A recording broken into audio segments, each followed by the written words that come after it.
Shalom, shalom, shalom. Bon après-midi à tout le monde. Bon après-midi. Bonjour à tout le monde partout où vous nous suivez. Nous allons commencer notre session sur le temps de responsabilisation. Alors je demande à toute personne qui est en train de nous suivre présentement de pouvoir se manifester pour que nous sachions qui est là avec nous. Qui est là avec nous. Nous commençons. Nous saluons toutes les personnes qui sont avec nous. C'est le temps de responsabilisation. Le temps de responsabilisation et nous sommes sur notre page officielle. Pasteur Jean-Claude, bien nous sommes sur Bagouma Jean-Claude. Nous saluons toute personne qui se joint à nous. Je vois Sandra Luboya, que Dieu te bénisse. Je vois Lisette qui nous suit à partir de Paris, que Dieu te bénisse. Si tu es déjà là, je vais t'inviter à pouvoir partager la vidéo. Partage la vidéo pour que d'autres personnes aussi nous suivent. Je vois mon épouse qui est déjà sur la page. Que Dieu te bénisse d'être là. Qui d'autre que je vois là? J'ai parlé de Sandra Luboya. Sandra APP, Madame APP, que Dieu te bénisse aussi d'être là et de nous suivre. Invite plusieurs personnes à venir. J'attends que nous soyons une dizaine pour que nous commencions. Dans l'entretemps, tu es en train de partager la vidéo. Je partage aussi la vidéo sur ma page. Faisons ça comme cela. Comme ça, nous allons avoir plusieurs personnes qui nous suivent et qui seront bénies par la parole de cet après-midi. Je suis moi-même, j'ai été béni ce matin, dès ce matin. Ça fait déjà 2 jours que je recevais de la part du Seigneur des choses que je vais dire. J'étais en train de mettre par écrit jusqu'à ce que ce matin, je suis vraiment béni. Je vois aussi Maman Nadia Munzambe qui nous suit à partir de Kinshasa. Que Dieu te bénisse aussi, Maman Nadia. Ndaya, Madame Munzambe, que Dieu te bénisse, que Dieu te bénisse. Merci de nous suivre. Merci de partager la vidéo si vous le pouvez sur votre page. De commencer un watch party pour que d'autres personnes aussi puissent, nous suivre. Je disais que j'attendais que nous soyons une dizaine, nous sommes à 8. J'attends que 2 personnes se connectent pour que nous commencions. Qui seront les 2 personnes à venir nous aider à commencer notre programme de cet après-midi? Dans l'entretemps, ceux qui sont connectés déjà, je voudrais que vous envoyiez des cœurs. Ok, que Dieu te bénisse mon frère, mon ami Patrick Bongwalanga à Cape Town qui est en train de me suivre. Maintenant, tu es la 10e personne qui va permettre que nous puissions commencer notre programme cet après-midi. Lydia Ngoma Kashita, notre fidèle de Paris, que Dieu te bénisse aussi, de la France où tu nous suis, que Dieu bénisse tout un chacun qui va encore se joindre à nous. Shalom, shalom, Madame Kashita, que Dieu te bénisse. Je salue ton mari aussi et je salue les enfants. Je vois aussi Fiskala, la Fiskala qui se joint à nous, je crois, à partir de Val, ici en Afrique du Sud. Que Dieu te bénisse également, que Dieu te bénisse également, que Dieu te bénisse également. Nous sommes à 12, nous avions promis de commencer lorsque nous serons à une dizaine et je crois que c'est le moment pour nous de commencer la session de cet après-midi. Permettez-moi de prier ou aidez-moi à venir ensemble que nous puissions prier avant de commencer notre session. Seigneur Dieu Tout-Puissant, que Dieu soit loué, que Dieu te bénisse, que Dieu soit loué pour ce moment que nous allons passer dans la parole. Merci d'être là, merci de nous faire du bien.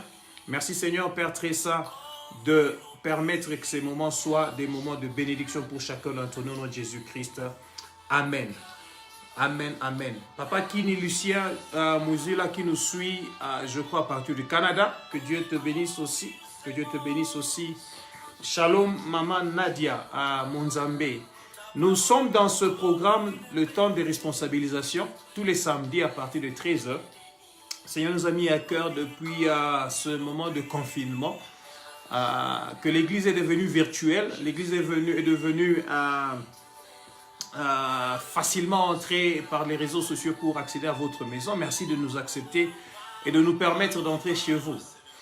Nous sommes en train de parler des priorités dans la vie chrétienne et nous sommes à l'émission numéro 6, si je ne me trompe pas. C'est même pas 5, on va corriger ça, c'est numéro 6.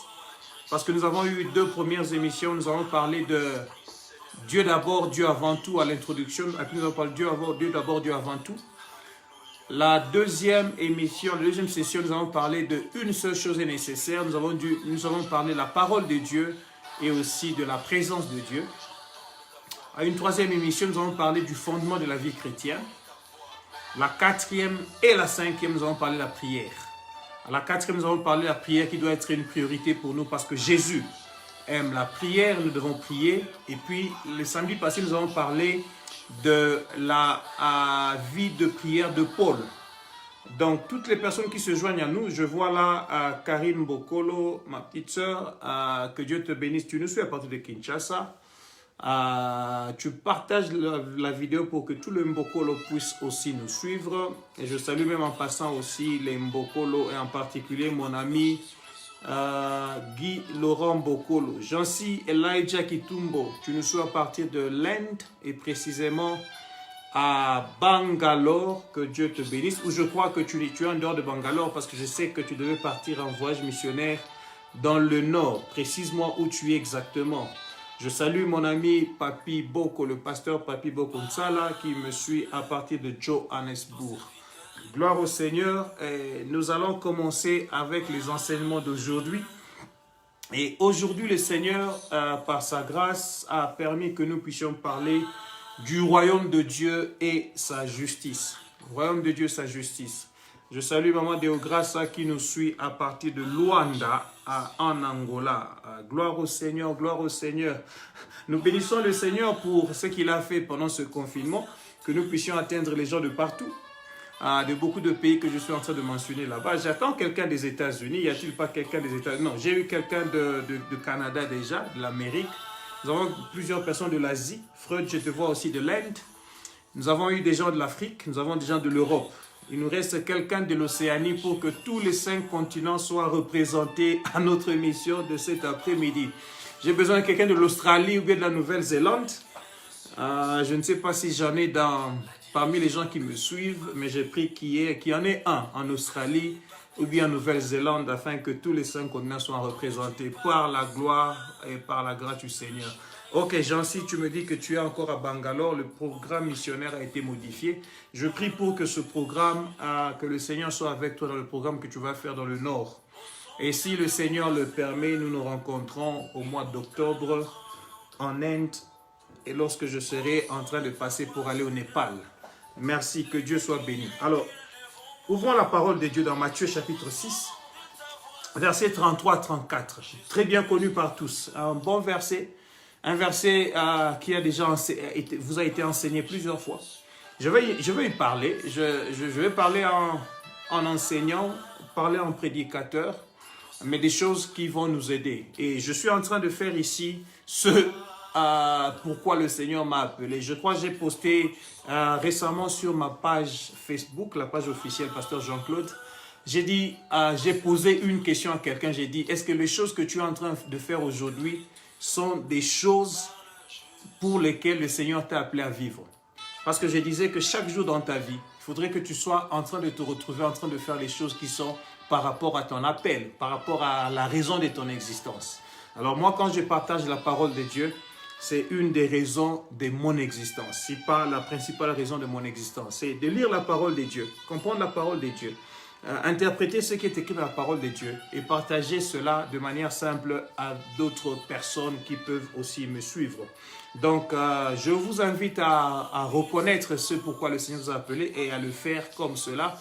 Mama Wiva, que Dieu te bénisse. Tu nous suis à partir des États-Unis, c'est encore l'Amérique. Nous continuons à attendre à chercher quelqu'un qui nous suit à partir de l'Australie ou de la Nouvelle-Zélande pour que ce continent soit aussi représenté. Le pasteur Michou Mika, tu nous suis de la Grande-Bretagne. C'est encore l'Europe ou en dehors de l'Europe, que Dieu soit loué, en dehors de l'Europe unie ou l'Union européenne. Gloire au Seigneur, gloire à Dieu.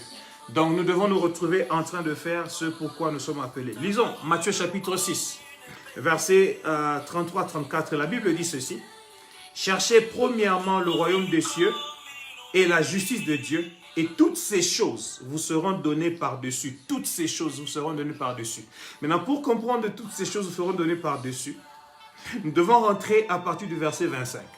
Le verset 20, Matthieu chapitre 6, c'est un enseignement de Jésus. Jésus a enseigné d'abord, il a commencé par condamner le formalisme chrétien, le formalisme religieux. Il condamne le formalisme religieux. Dans Matthieu chapitre 6, Jésus nous enseigne sur la prière et il nous parle des instructions sur la prière. Et puis, Jésus va nous parler sur un point très important, disant ne pas s'inquiéter. À partir du verset 25, il parle de ne pas s'inquiéter, ne pas s'inquiéter, ne pas s'inquiéter. Alors, si je peux le lire pour vous, à partir du verset 25, la Bible dit, c'est pourquoi je vous dis, ne vous inquiétez pas pour votre vie de ce que vous mangerez, ni de votre corps, pour votre corps de ce de quoi vous serez vêtus. La vie n'est-elle pas plus importante, n'est-elle pas plus que la nourriture et le corps plus que le vêtement? Regardez les oiseaux du ciel, ils ne sèment, ils ne sèment ni ne moissonnent et ils n'amassent rien dans les greniers et notre Père Céleste les nourrit. Ne valez-vous pas beaucoup plus qu'eux? Verset 27. Qui de vous, par ses inquiétudes, peut ajouter une coudée à la durée de sa vie? Qui de vous, par ses inquiétudes, peut ajouter une coudée à la durée de sa vie? C'est-à-dire peut prolonger son existence, ne serait-ce que de quelques instants, Jésus dit. Qui, par ses inquiétudes, pourrait prolonger son existence, ne serait-ce que pour quelques instants, quelques secondes? Et pourquoi vous inquiétez? Voyez, Jésus continue à parler de inquiéter, inquiéter. C'est le verbe qui vient sur chaque verset. Il dit, pourquoi vous inquiétez au sujet du vêtement?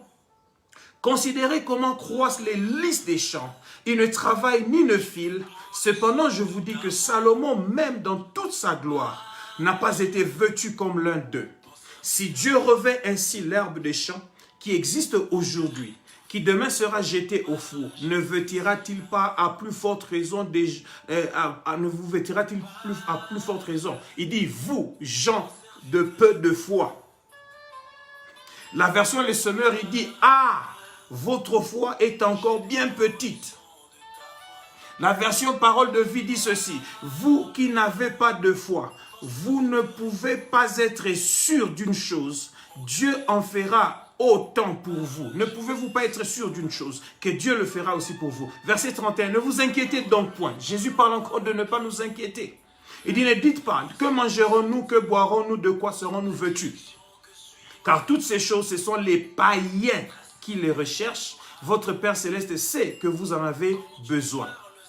Verset 34, il dit, ne vous inquiétez donc pas du lendemain, car le lendemain aura soin de lui-même.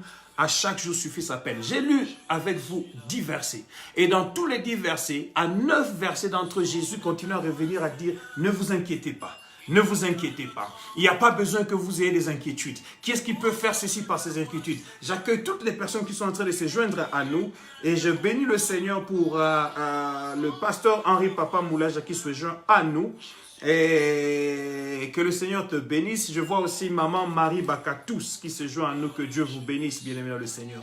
Le même texte que j'ai lu dans Matthieu chapitre 6, Jésus parle de même texte dans Luc chapitre 12. Mais écoutez maintenant dans Luc, comment Luc présente cela. Parce que ce sont les mêmes paroles de Jésus, mais représentées par deux différents évangélistes. Vous savez, Matthieu présente Jésus comme le roi. Luc présente Jésus comme le fils de l'homme. Maintenant, écoutez comment le roi parle par rapport aux inquiétudes et comment le fils de l'homme est en train de parler. Marc le présente comme le serviteur. Marc ne parle même pas de cette histoire ici. Jean le présente comme Dieu. Jean ne parle pas non plus de cette histoire ici. Donc, ce sont les deux évangélistes qui présentent Jésus comme le roi et qui le présentent comme l'un comme le roi, l'autre comme le fils de l'homme, qui parlent de cette histoire où Jésus est en train de dire aux gens de ne pas s'inquiéter, de ne pas s'inquiéter, de ne pas s'inquiéter. Dans Luc chapitre 12, vous pouvez aussi lire à partir du verset 22, c'est encore ne pas s'inquiéter, de verset 22 jusqu'au verset 34. Mais moi, je vais lire seulement du verset 30 au verset 32. La Bible dit ceci. Verset 29. Et vous, ne cherchez pas ce que vous mangerez et ce que vous boirez. Et ne soyez pas inquiets. Ne soyez pas inquiets. Car toutes ces choses, ce sont les païens. Dans l'autre, qui parlait, ce sont les païens qui le cherchent. Ici, il dit, ce sont les païens du monde qui le recherchent. Les païens sont du monde. Mais celui-ci, comme il parle de Jésus comme le Fils de l'homme, le représentant comme dans l'aspect terrestre de sa vie sur terre, il insiste sur les païens qui sont du monde. Le mot monde ici en grec, c'est le mot cosmos. Cosmos, c'est le territoire terrestre où se trouvent les gens qui ne sont pas encore transformés. Alors, Jésus dit, ou l'évangéliste Luc dit ici, les choses dont vous êtes en train de vous inquiéter, ce sont les gens qui vivent sur la terre et qui ne sont pas encore transformés pour devenir des êtres célestes qui recherchent ces choses.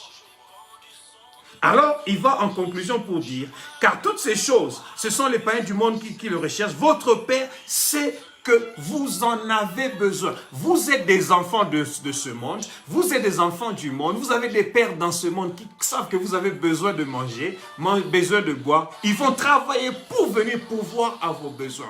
En étant maintenant spirituel, comprenez aussi que vous avez un Père céleste dans votre vie spirituelle qui s'occupera de tous vos besoins. Alors ne vous inquiétez pas. Verset 32, il dit, ne crains point. Alors il dit, petit troupeau. Car votre Père a trouvé bon, je m'excuse, verset 31, j'ai sauté, cherchez plutôt le royaume de Dieu et toutes ces choses vous seront données par-dessus tout. Ne crains point, petit troupeau.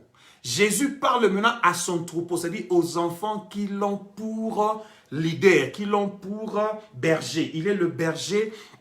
Il est les bergers et les autres sont des brebis. Alors il leur parle comme, il s'adresse à eux, les appelant petits troupeaux.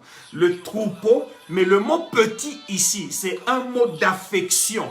Jésus est en train de parler comme rempli d'affection pour le troupeau qui lui appartient. Il dit, vous ne devez pas craindre. Pourquoi? Car votre Père a trouvé bon de vous donner le royaume. Je vais parler de ce verset quand je vais avancer un peu. Bien-aimés le Seigneur, rentrons dans ce que nous avons lu dans Matthieu chapitre 6. Jésus parle de ne pas s'inquiéter. Dans Luc chapitre 12, il parle de ne pas s'inquiéter. Vous savez pourquoi? Mais commençons par là, parce que nous parlons d'une priorité importante, d'une autre priorité qui est le royaume de Dieu et sa justice. Il commence, avant de nous dire de chercher le royaume de Dieu, Jésus nous parle d'abord des inquiétudes. Les inquiétudes, c'est quoi? Les inquiétudes sont actuellement des éléments affectifs. Des éléments affectifs qui sont pénibles et qui sont causés par trois choses. Les inquiétudes sont causées par trois choses. Premièrement, par la crainte. Deuxièmement, par l'appréhension, et troisièmement, par l'incertitude. Je dirais les inquiétudes sont des éléments affectifs pénibles, des éléments affectifs pénibles qui sont causés par trois choses. Premièrement, la crainte. Deuxièmement, l'appréhension, et puis troisièmement, l'incertitude ou bien le souci. Pourtant, la parole de Dieu, bien-aimé le Seigneur, est pleine d'assurance. Elle est pleine de notes de certitude. Donc, la parole de Dieu est actuellement remplie des éléments qui nous permettent de balayer, d'effacer les inquiétudes. Donc, si je fais de la parole de Dieu ma priorité, je suis donc convaincu que les inquiétudes vont devenir les cadettes de mes soucis.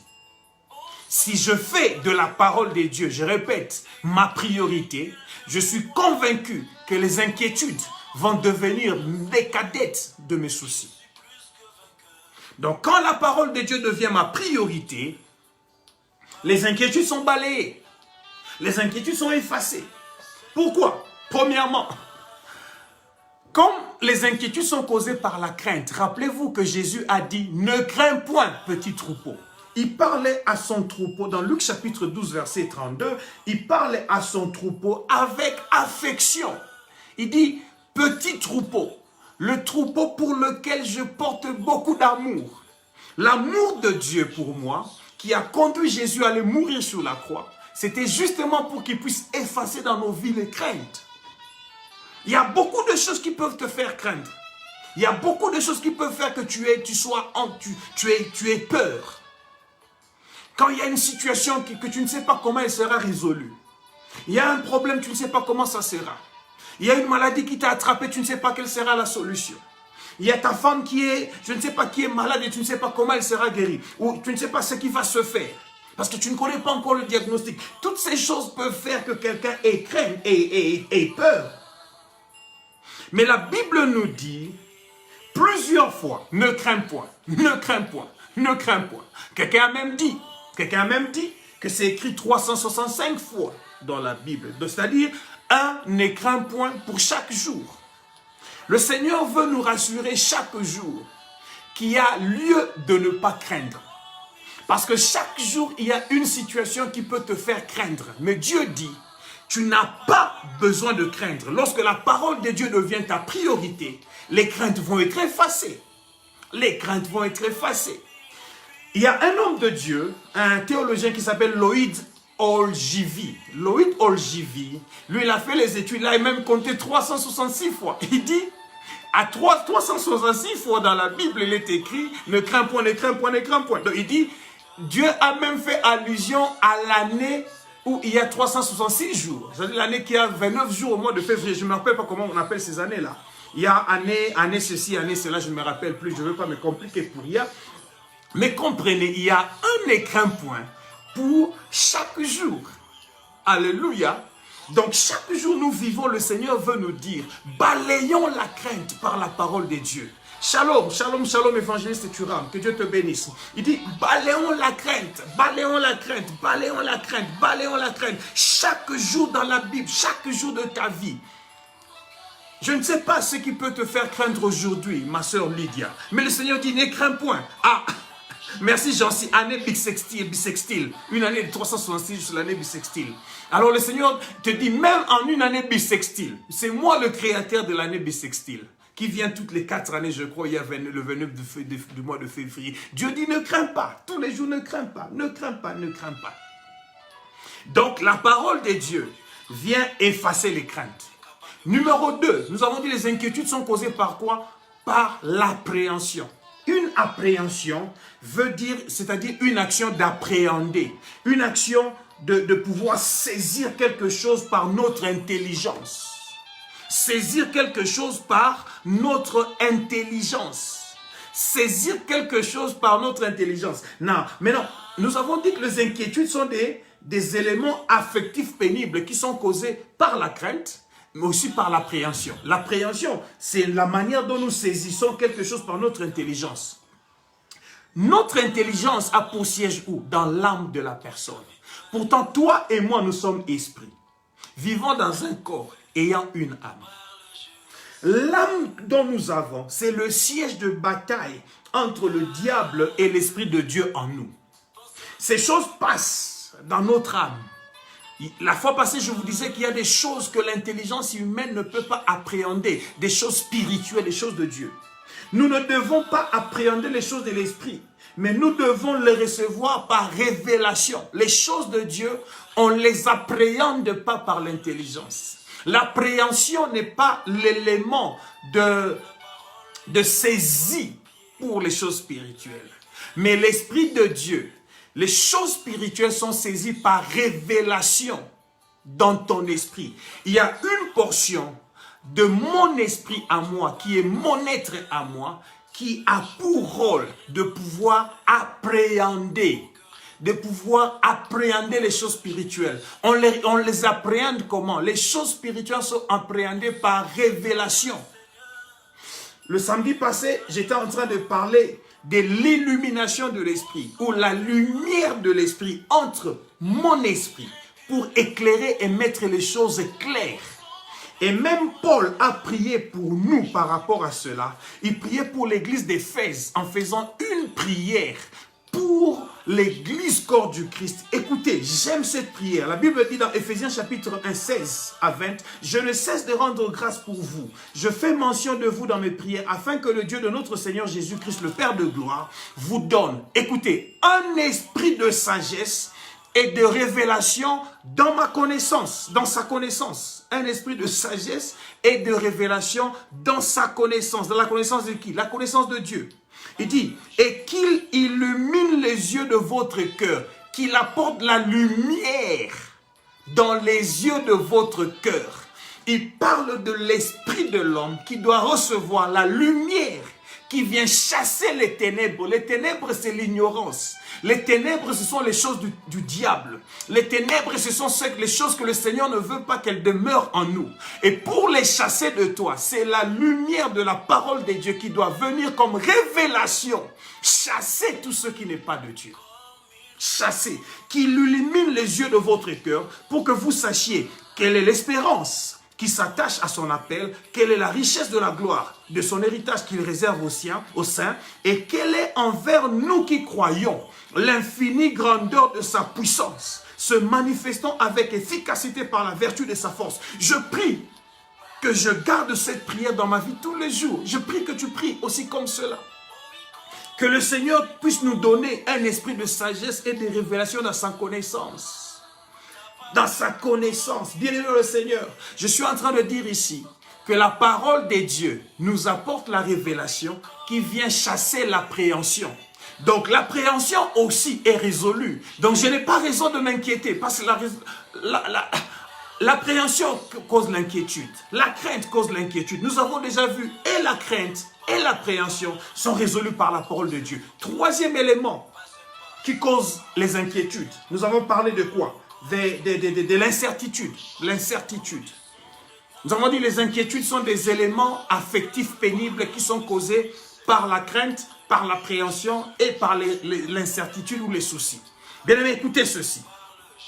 L'incertitude, c'est l'opposé de la certitude. L'incertitude, c'est l'opposé de la certitude. L'incertitude, c'est l'opposé de la certitude.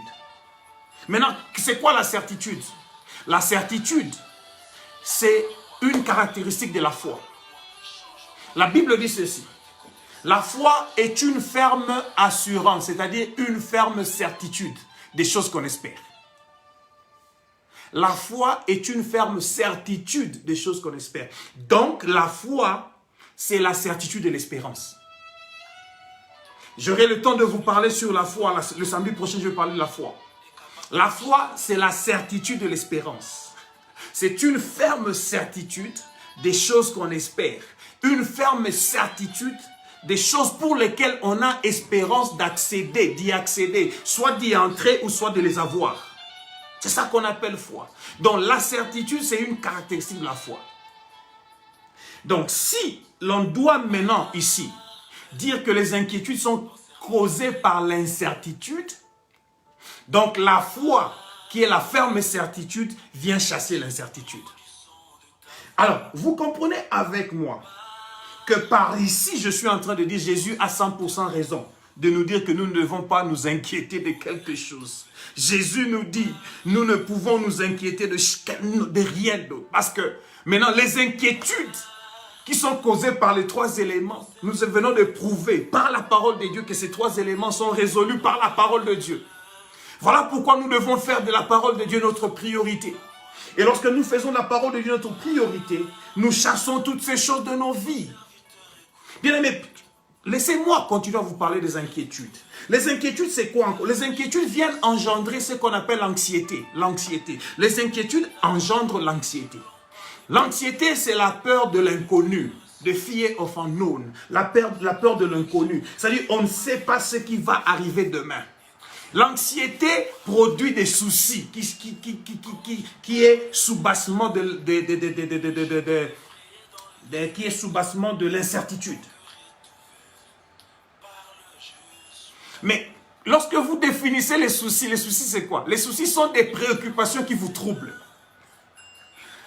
Maintenant, nous rentrons dans notre enseignement sur une seule chose est nécessaire. Pour vous montrer que les préoccupations ou les soucis ou les inquiétudes ne peuvent être l'apanage que des martistes. Mais nous qui sommes des maristes, c'est-à-dire nous qui sommes assis au pied de Jésus, nous avons déjà eu l'incertitude, les soucis, les craintes et l'appréhension être résolus. Parce que nous sommes assis dans la parole. Nous sommes assis sur la parole. Nous sommes assis avec la parole. Donc les inquiétudes, lorsqu'elles viennent créer l'anxiété dans la vie de quelqu'un, c'est-à-dire la peur de l'inconnu. Moi, je ne suis pas dans l'inconnu. Pourquoi? Pourquoi je le dis? Parce que ma Bible me dit, dans Jérémie chapitre 29, verset 11, que Dieu a déjà dit, je connais les projets que j'ai pour toi, Jean-Claude. Je connais les projets que j'ai pour toi. Quel projet? Il dit projet de paix et non de malheur, afin que tu aies un avenir et de l'espérance. J'aime la version qui dit, un avenir plein d'espérance. Donc, quand les gens sont anxieux, ou les personnes sont anxieuses parce qu'elles ont peur de l'inconnu. Elles ne connaissent pas ce qui arrive. Moi, je ne vis pas dans l'inconnu. Moi, je suis dans le connu parce que je sers le Dieu qui me dit, Jean-Claude, je connais les projets que j'ai formés pour toi. Donc, mon futur est connu de Dieu. Mon lendemain est connu par Dieu. Je n'ai aucune raison valable de pouvoir m'inquiéter et d'avoir de l'anxiété dans ma vie. Alléluia. Je ne suis pas dans les préoccupations qui troublent. Je ne suis pas un martiste, les gens qui se préoccupent. Je suis un mariste, quelqu'un qui est assis au pied de Jésus. Et Jésus, c'est la parole. Dans sa présence, je reçois toutes les paroles qui viennent éliminer les appréhensions, les craintes, les soucis, les préoccupations, les anxiétés. Alléluia. Est-ce que je suis en train de parler à quelqu'un? Non, numéro 3, les inquiétudes. Les gens qui s'inquiètent, ils s'inquiètent au fait de quoi? Ces gens ici s'inquiètent de quoi manger, de quoi boire, de quoi se vêtir. Ils s'inquiètent de la sécurité, ils s'inquiètent de leur protection. En fait, ils n'ont pas tort de s'inquiéter de ces choses. Pourquoi pas, Jean-Claude? Parce que ces choses sont des choses nécessaires. Nous les appelons des choses, ces choses, la nourriture, la boisson, la sécurité, la protection. Nous appelons ces choses quoi? Nous les appelons des biens de nécessité primaire. Les biens de nécessité primaire. Donc, ces gens-ci s'inquiètent des choses qui sont nécessaires. Mais, écoutez ceci. Jésus dit ceci. Je sais que ce pourquoi vous vous inquiétez est nécessaire. Mais il n'est pas question que vous puissiez vous en inquiéter parce que moi je sais. Et il dit ceci. Je sais que vous en avez besoin. La Bible dit, mais votre Père Céleste sait déjà que vous en avez besoin. C'est pour les païens, et Luc dit les païens de ce monde. C'est-à-dire les gens qui vivent dans ce cosmos géographique et qui ne sont pas encore transformés par l'Esprit de Dieu. C'est à eux de s'inquiéter. Mais vous, qui vivez dans ce cosmos, n'étant pas les citoyens de ce cosmos, transformés déjà par l'Esprit, vivant déjà là où vous êtes appelés à être vécu, à vivre, Jésus dit, ne vous inquiétez pas. Ne mettez même pas cela dans vos inquiétudes. Le problème ici, c'est le problème de savoir ce que le Seigneur veut que nous puissions faire. Il dit, mais pour vous, cherchez premièrement le royaume de Dieu et sa justice. C'est là maintenant le clé. Parce que Jésus dit, cherchez d'abord le royaume de Dieu et sa justice. Donc, nos priorités ne sont pas toujours les priorités de Dieu. Lorsque nous avons des priorités, nous cherchons le manger, le boire, la protection, la sécurité, je ne sais pas, une garantie pour l'avenir. Jésus dit, ça ce sont vos priorités, elles ne sont pas miennes. Est-ce que vous pouvez ranger vos priorités de manière à ce que vos priorités soient rangées de la même manière que moi, je range les priorités pour que vous soyez avec moi. Donc, vous voyez que c'est un problème de priorité. Et Jésus est venu justement pour résoudre le problème de priorité. Avant qu'il ne vienne, la Bible nous montre qu'il y a, on nous parle de 400 ans qui sont passés où les prophètes ne parlaient pas. Mais les prophètes qui sont arrivés avant les 400 ans ont prophétisé.